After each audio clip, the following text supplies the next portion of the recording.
नमस्कार दोस्तों, स्वागत है आप सभी का हमारे यूट्यूब चैनल एजुकेशन पॉइंट में। तो पशु परिचर भर्ती में हम पार्ट बी की बात कर रहे थे। इसमें हमारा चल रहा था प्रमुख पशु पालन से संबंधित इम्पोर्टेंट प्रश्न। तो इनमें प्रमुख नस्लें के बारे में हमने बात की थी। प्रमुख पशु रोग देखते हैं आज। तो प्रमुख पशु रोग की हमारी सीरीज चल रही थी, उसमें हम बात करते हैं फर्स्ट क्वेश्चन से। जीवाणु जनित रोग हैं। पहला क्वेश्चन क्या है हमारा? जीवाणु जनित रोग हैं। Ketosis, FMD, सर्रा, anthrax. तो जीवाणु जनित रोग कौन सा है? तो इसमें हमारा ऑप्शन डी करेक्ट हो जाएगा। एंथ्रेक्स जो रोग है वो जीवाणु जनित रोग हैं। कौन सा है? जीवाणु से होता है। और सर्रा रोग किससे होता है? प्रोटोजोआ प्रोटोजोआ से होता है। इसके अलावा एफएमडी होता है विषाणु से। विषाणु जनित रोग हैं। इसके अलावा हमारे देखते हैं कीटोसिस जो है वो कौन सा रोग है? कीटोसिस एक मेटाबॉलिक रोग है। मेटाबॉलिक या फिर इसे क्या कहते हैं? उपापचयी रोग हैं।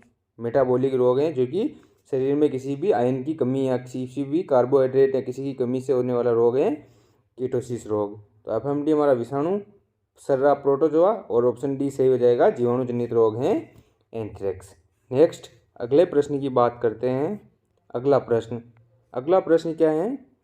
पशुओं में कौन सा रोग होने पर कंधे की मांसपेशियां व पुट्ठे की मांसपेशियों में सूजन आ जाती है? कंधे और पुट्ठे की मांसपेशियों में सूजन आ जाती है।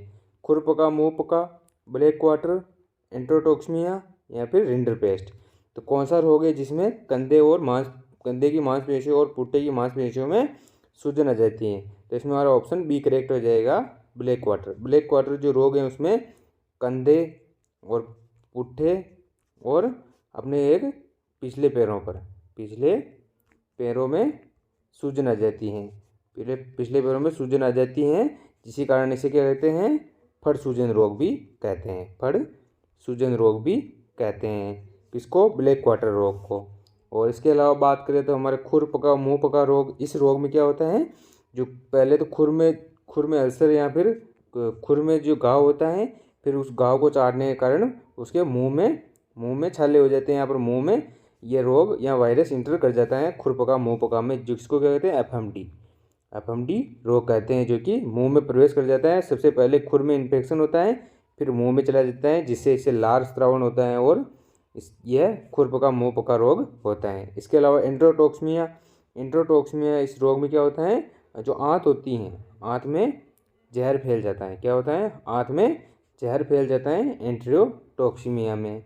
और रिंडरपेस्ट की बात करें तो रिंडरपेस्ट जो है वो रोग जो है वो उसमें क्या होता है? रिंडरपेस्ट रोग में इसमें हमारे रिंडरपेस्ट रोग में प्लेग कहते हैं। इसको क्या कहते हैं? प्लेग हो जाता है। तो ये भी याद रखना। इसके बाद बात करते हैं अगले प्रश्न की। तीसरा प्रश्न क्या है? एंथ्रेक्स रोग का रोग कारक हैं क्लोस्ट्रीडियम सोवियई, bacillus anthracis, clostridium tetani, picorna virus. तो एंथ्रेक्स रोग का रोग कारक कौन सा है? Bacillus anthracis. ये एंथ्रेसिस है। क्या है?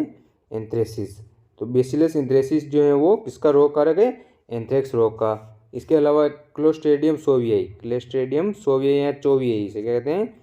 चोवियई या फिर सोवियई।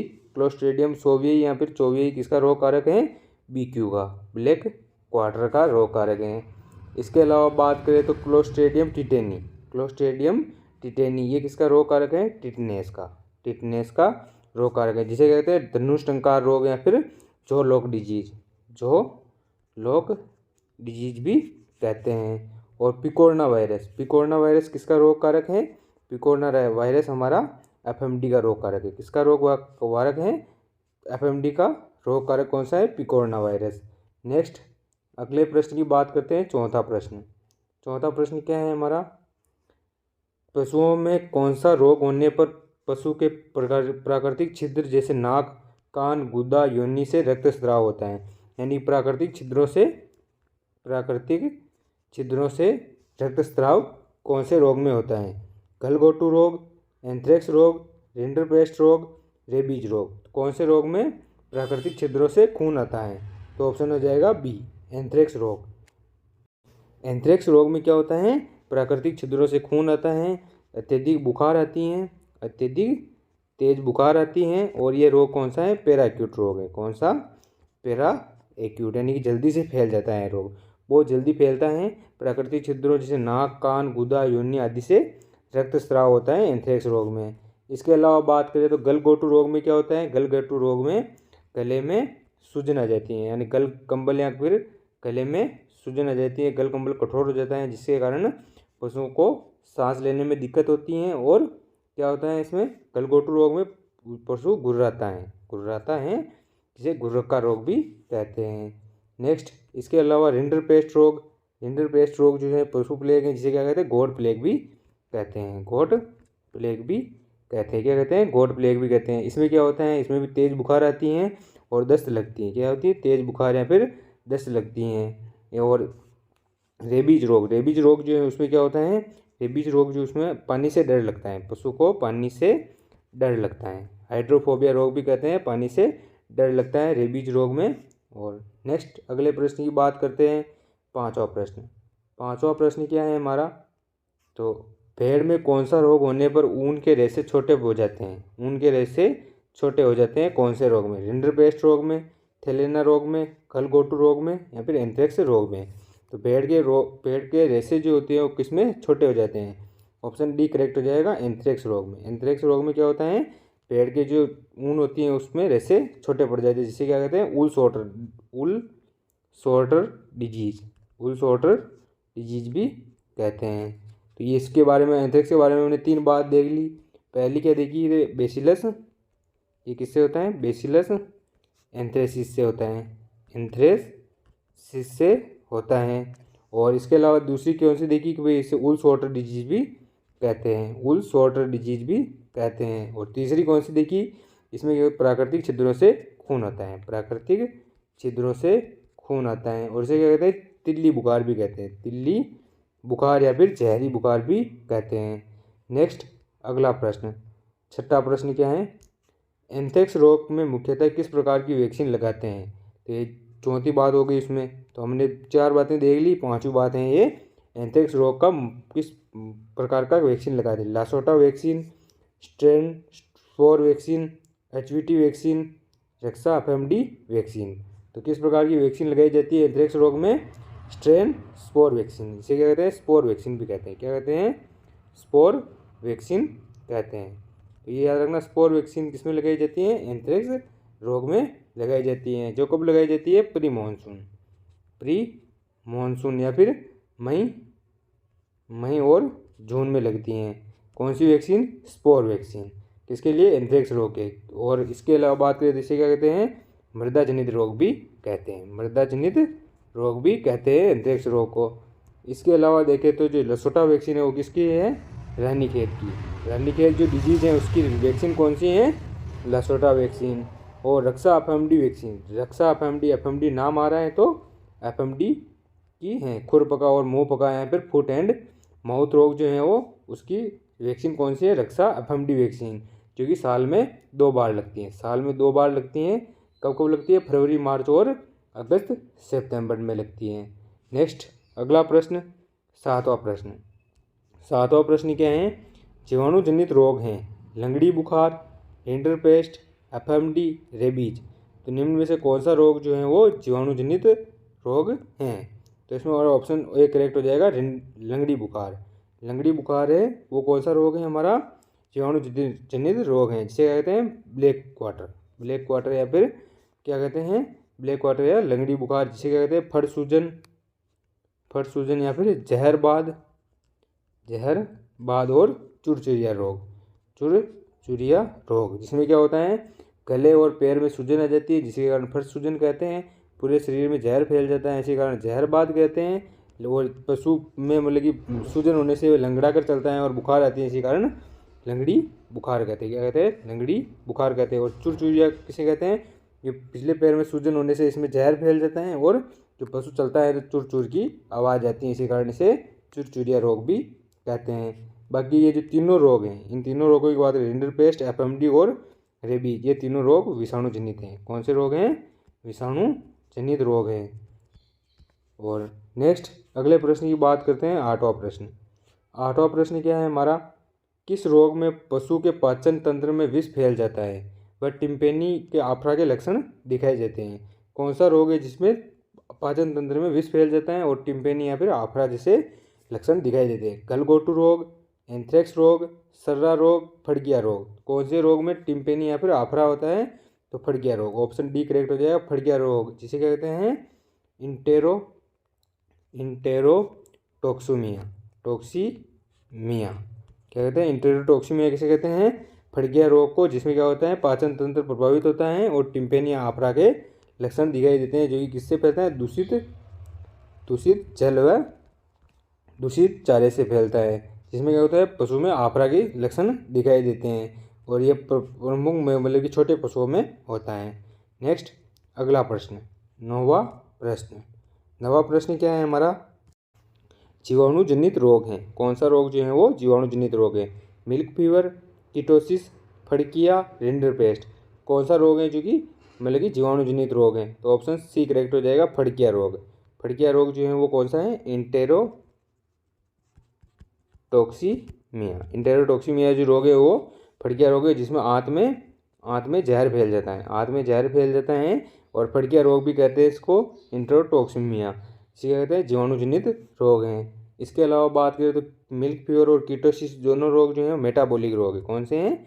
मेटाबॉलिक रोग हैं। मिल्क फीवर में तो हमारे कैल्शियम की कमी होती है, कीटोसिस में हमारे कार्बोहाइड्रेट की कमी होती है। किसकी कमी? कार्बोहाइड्रेट की कमी होती है। किसमें? कीटोसिस में। और रिंडरपेस्ट जो है वो विषाणु जनित है, वायरल डिजीज है। कौन सी हैं? वायरल डिजीज हैं रिंडरपेस्ट, जिसे क्या कहते हैं? छन्नित या फिर छन्नित वायरस भी कहते हैं। नेक्स्ट अगला प्रश्न 10वां प्रश्न। 10वें प्रश्न की बात करते हैं। 10वां प्रश्न क्या है? किस रोग के बीजाणु मिट्टी में कई वर्षों तक सुरक्षा कवच बनाकर जीवित रह सकते हैं? यानी किस रोग के बीजाणु या स्पोर जो किस मिट्टी में जीवित रह सकते हैं? एंथ्रेक्स, गलघोटू, रेबीज या फिर रिंडरपेस्ट। किस रोग के बीजाणु जो हैं वो मिट्टी में कई वर्ष तक जीवित रह सकते हैं? तो एंथ्रेक्स रोग। ऑप्शन ए करेक्ट हो जाएगा। एंथ्रेक्स रोग जो है वो उसमें पोस्टमार्टम नहीं किया जाता, क्योंकि इसमें जो स्पोर या बीजाणु होते हैं वो मिट्टी में या फिर किसी भी जगह पर जीवित रह जाते हैं। इसी कारण इसे मतलब कि जीवों में भी फैल सकता है, यानी कि पशुओं से मानव में भी आ सकता है। इसी कारण इसका पोस्टमार्टम नहीं होता। इसे जूनोटिक रोग भी कहते हैं। जूनोटिक रोग भी कहते हैं कि ये पशुओं से मानव में आ जाता है। और कंटेजियस डिजीज भी कहते हैं। यानी कंटेजियस डिजीज मतलब पशुओं से पशुओं में भी फैल जाता है और जूनोटिक मतलब पशुओं से मानव में भी आ जाता है। क्योंकि इसके बीजाणु स्पोर जो होते हैं वो मिट्टी में जीवित रह सकते हैं। नेक्स्ट अगली बात करते हैं नाड़ी दर और श्वसन दर के बारे में। नाड़ी दर और श्वसन दर के बारे में बात करते हैं। पहला प्रश्न है इसमें, घोड़े में प्रति मिनट नाड़ी दर की होती है। कितनी नाड़ी दर होती है प्रति मिनट? 70 से 80 नाड़ी दर प्रति मिनट, 60 से 70 नाड़ी दर प्रति मिनट, 32 से 40 दर प्रति मिनट, 10 से 20 प्रति मिनट। तो घोड़े में कितनी नाड़ी दर होती हैं? तो हमारा ऑप्शन हो जाएगा 32 से 40। ऑप्शन सी करेक्ट हो जाएगा। 32 से 40 जो होती हैं वो घोड़े में प्रति मिनट नाड़ी दर होती हैं। इसके अलावा बात करें तो 70 से 80 किस में होती है? भेड़ और बकरी में कितनी होती है? 70 से 80 नाड़ी दर होती हैं। नेक्स्ट अगला प्रश्न देखते हैं। दूसरा प्रश्न क्या है हमारा? सूअर में प्रति मिनट नाड़ी दर होती हैं। कितनी नाड़ी दर होती हैं सूअर में? 30 से 50, 60 से 80, 100 से 200 या फिर उपयुक्त में से कोई नहीं। तो सूअर जो होता है इसे क्या कहते हैं? पिग कहते हैं। पिग में नाड़ी दर कितनी होती हैं? तो इसमें हमारा ऑप्शन बी करेक्ट हो जाएगा, 60 से 80। 60 से 80 जो होती हैं वो प्रति मिनट नाड़ी दर किस में होती हैं? सूअर में होती हैं। और 100 से 200 किस में होती हैं? 100 से 200 नहीं होती, 200 से 400 मुर्गियों में नाड़ी दर होती हैं। नेक्स्ट अगले प्रश्न की तरफ चलते हैं। तीसरा प्रश्न क्या है हमारा? तो गाय व भैंस में नाड़ी दर किसके द्वारा ज्ञात की जाती है? पहला क्वेश्चन तो है कि भाई इनमें किसके द्वारा ज्ञात की जाए?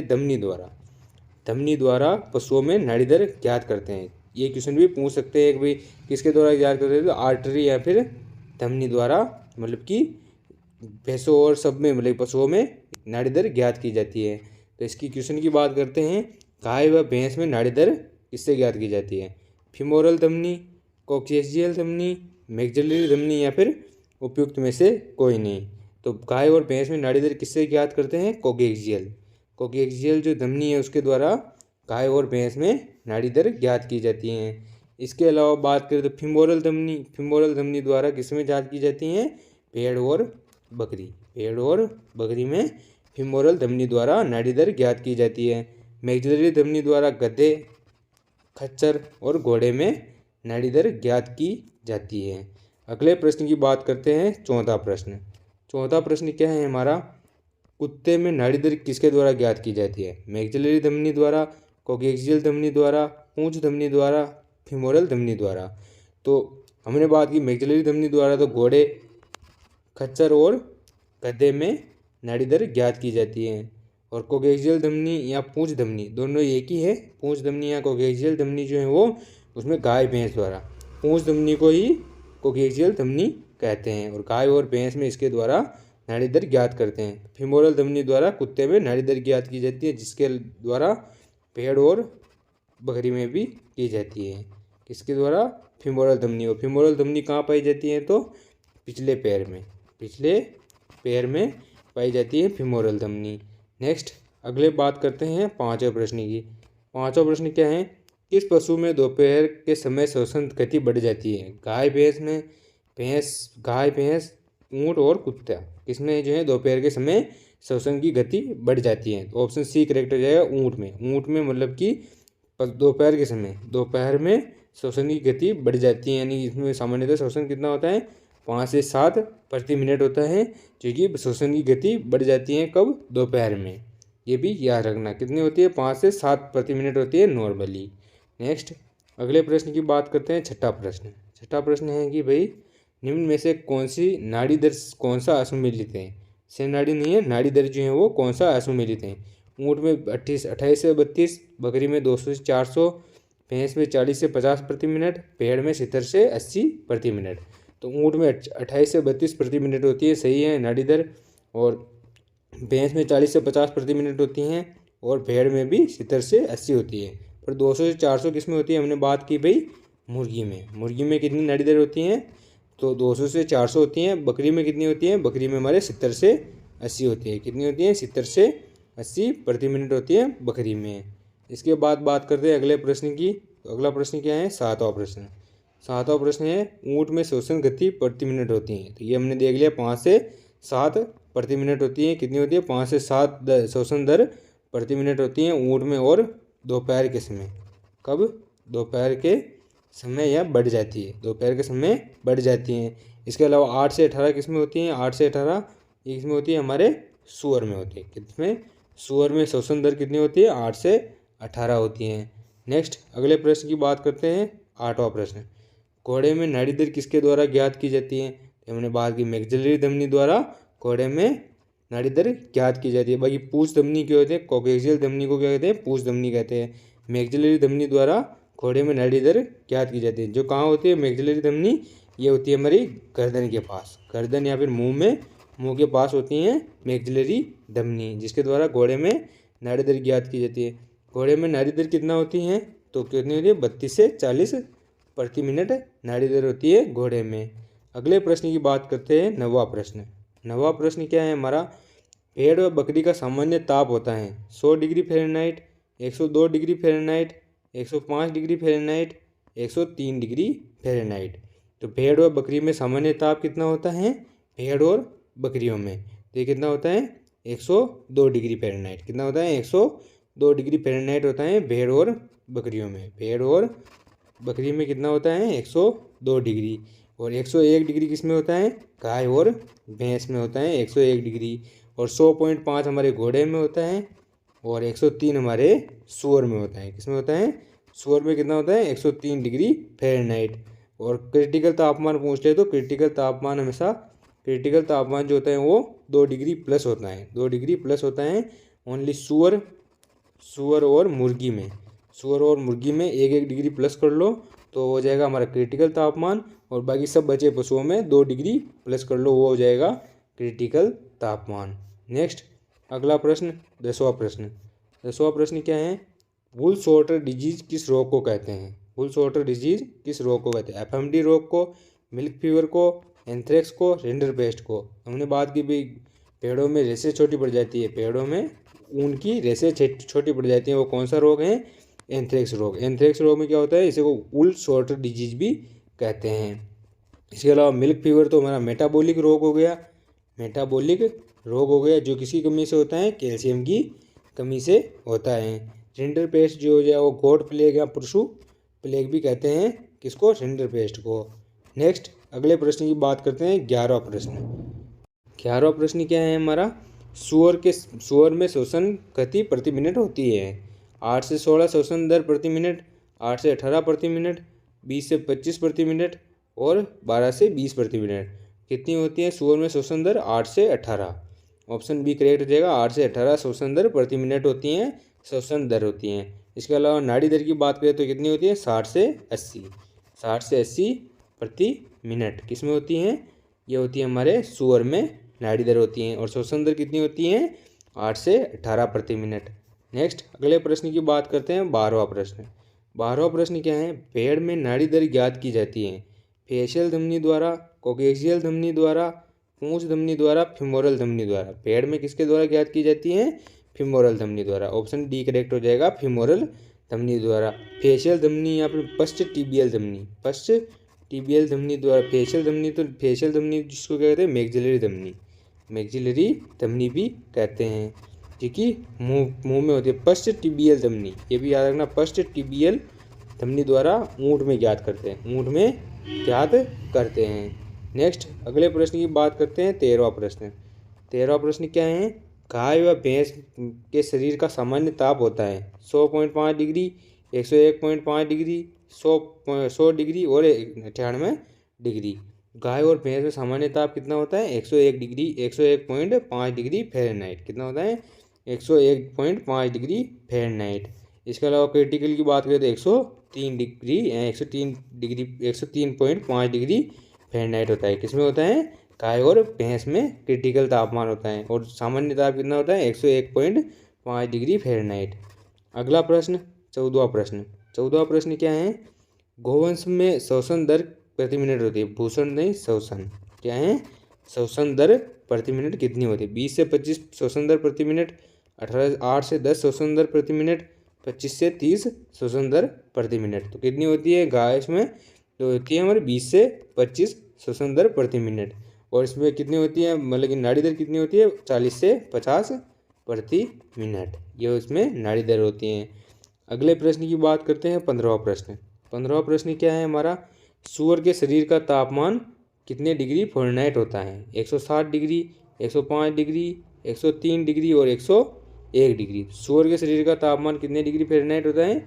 103 डिग्री फ़ारेनहाइट। कितना होता है? 103 डिग्री फ़ारेनहाइट। इसमें आप तापमान में ऐसे याद रख लीजिए, अभी सबसे जो बड़ा पशु है, तापमान में बड़ा पशु जो है उसमें तापमान कम होता है और छोटे पशु में छोटा पशु में ताप अधिक होता है। यानी कि जैसे मुर्गी होगी तो 107 डिग्री फ़ारेनहाइट, 42 डिग्री सेंटीग्रेड। या फिर हमारा ऊँट हो गया तो ऊँट में 99 डिग्री फ़ारेनहाइट या फिर 38 डिग्री सेंटीग्रेड होता है। इसमें उल्टा चलता है, ताप जितना बड़ा पशु उतना कम तापमान और जितना छोटा पशु उतना ज़्यादा तापमान। तो इसमें भी ये याद रखना। अगले प्रश्न की बात करते हैं, 16वां प्रश्न। क्या प्रश्न है? पशुओं के शरीर का तापमान कितने डिग्री फ़ारेनहाइट सामान्य तापमान से अधिक होने पर तेज बुखार की श्रेणी में आता है? 5 से 7 डिग्री, 1 से 3 डिग्री, 4 से 6 डिग्री और 8 से 10 डिग्री। तो क्रिटिकल तापमान, जो क्रिटिकल तापमान होता है उसके ऊपर कितने डिग्री फ़ारेनहाइट सामान्य ताप से, मतलब सामान्य ताप से पूछा है, सामान्य ताप से होने पर बुखार आता है। तो ये हमारा हो जाएगा 4 से 6 डिग्री। 4 से 6 डिग्री तापमान अधिक होता है सामान्य ताप से, तो उसमें बुखार होता है। सामान्य बुखार, तेज बुखार होता है। और सामान्य बुखार कितने में होता है? 2 से 3 डिग्री फ़ारेनहाइट अधिक होने पर, 2 से 3 डिग्री फ़ारेनहाइट अधिक होने पर तेज बुखार होता है। और क्रिटिकल तापमान 2 डिग्री फ़ारेनहाइट अधिक होने पर मतलब कि क्रिटिकल तापमान की श्रेणी में आता है। अगला प्रश्न, 17वां प्रश्न। घोड़े में श्वसन दर प्रति मिनट होती है, कितनी होती है घोड़े में श्वसन दर प्रति मिनट? 12 से 20, 8 से 16, 8 से 10। कितनी होती है? 8 से 16 प्रति मिनट घोड़े में श्वसन दर होती हैं। नेक्स्ट अगला प्रश्न, 18वां प्रश्न। 18वां प्रश्न क्या है हमारा? मुर्गी के शरीर का सामान्य ताप कितने डिग्री फ़ारेनहाइट होता है? 105 degree Fahrenheit, 103 degree Fahrenheit, 101 degree Fahrenheit, 160 degree Fahrenheit. मुर्गी के शरीर का ताप कितने डिग्री होता है? मैंने आपको बताया भाई सबसे छोटा पशु सबसे ज़्यादा ताप तो कितना होता है? 160 डिग्री फ़ारेनहाइट या फिर 42 डिग्री सेंटीग्रेड किस में होता है? मुर्गी में होता है। और सबसे कम की बात करें तो ये हो गया 102 डिग्री है, 101 डिग्री यहाँ 101 डिग्री किस में होता है? 38.5 सेंटीग्रेड 38.5 डिग्री सेंटीग्रेड किस में होता है? गाय और भैंस में होता है। ये भी याद रखना, सेंटीग्रेड में भी पूछ सकता है। 160 डिग्री यानी 42 डिग्री सेंटीग्रेड। अगले प्रश्न की तरफ चलते हैं। 19वां प्रश्न। 19वां प्रश्न क्या है हमारा? बकरियों में श्वसन गति प्रति मिनट होती है 16 से 80 श्वसन प्रति मिनट, 12 से 20 प्रति मिनट, 20 से 24 प्रति मिनट, 15 से 30 श्वसन दर प्रति मिनट। बकरियों में श्वसन गति कितनी होती है? 12 से 20। ऑप्शन बी करेक्ट हो जाएगा। भेड़ और बकरियों में श्वसन दर कितनी होती है? 12 से 20 प्रति मिनट होती हैं। 15 से 30 हमारे मुर्गियों में श्वसन दर होती है। मुर्गियों में श्वसन दर कितनी होती है? 15 से 30 प्रति मिनट। और नाड़ी दर इनमें सर्वाधिक होती है 200 से 400, बहुत ज़्यादा होती हैं, सर्वाधिक होती हैं मुर्गियों में नाड़ी दर 200 से 400। आज के लास्ट प्रश्न की बात करते हैं। 20वां प्रश्न। 20वां प्रश्न क्या है हमारा? भैंस में नाड़ी दर प्रति मिनट होती हैं 60 से 90 प्रति मिनट, 40 से 80 प्रति मिनट, 70 से 80 प्रति मिनट, 80 से 120 नाड़ी दर प्रति मिनट। भेड़ में कितनी होती है? 70 से 80 नाड़ी दर प्रति मिनट होती हैं भेड़ में, और बकरियों में भी यही होती हैं।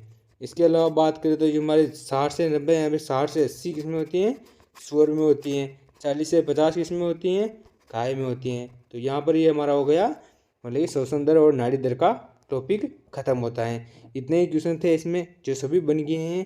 क्लास को पूरी तरीके से देखें और क्लास अच्छी लगे तो क्लास को लाइक करें और चैनल को सब्सक्राइब करें। क्या करें?